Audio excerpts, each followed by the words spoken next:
name is Blake, and I'm honored to be speaking today. Not as an expert, but as someone who has lived this. I want to tell you a story, not just about struggle, but about what happens when someone chooses to speak out, even when their voice shakes.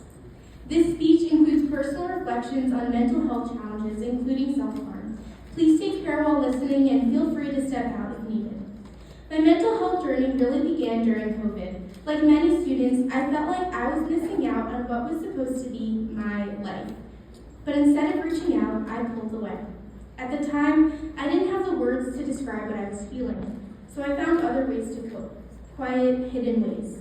I started pulling out my eyelashes and engaging in other ways of coping that didn't feel healthy. Things I minimized because they didn't look serious, but they were. They were signs of pain I didn't think I had permission to name. Looking back, I know now that just because something is silent doesn't mean it is small. That feeling followed me into high school, where the pressure to succeed and belong only grew. Then came a poetry unit in English class, and I wrote a sonnet called Jealousy. It was about 3 girls. One was smart, one was beautiful, and the third, someone who just felt lucky to be in their orbit. That third girl was me. After I read it aloud, something unexpected happened. Students came up to me quietly and said, "I feel the same way." Some said they never told anyone, and that moment changed everything for me. I realized something we don't talk about enough. So many teens are silently struggling, minimizing their own pain because no one around them is saying, "Hey, I get it too." All it takes is one voice to break that silence. So I decided I'd be that voice. I volunteered to run a workshop during my school's mental health day. There were 8 students, a superintendent, and a bunch of administrators in the room. We read poems about mental health, responded to journal prompts, and I shared my answers. Slowly, others did too. Soon, it wasn't a workshop, it was a conversation. And in that space, honesty became contagious.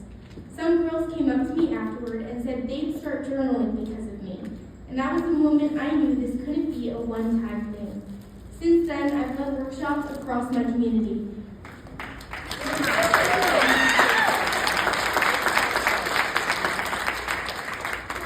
One stands out that I want to talk to you guys about.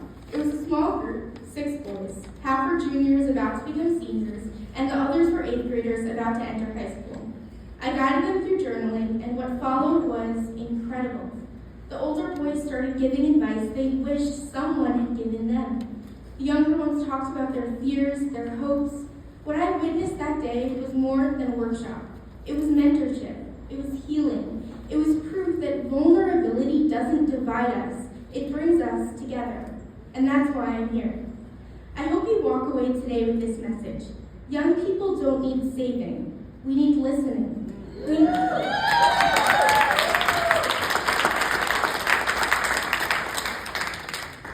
We need safe spaces to speak up, and we need adults who don't minimize our struggles just because we're young.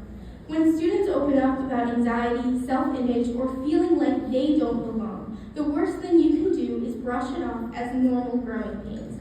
What we need instead is validation, peer-led programs, and the empowerment to take ownership of our own healing. My call to action is that you fund and amplify student-led initiatives. Support programs that make emotional vulnerability feel normal.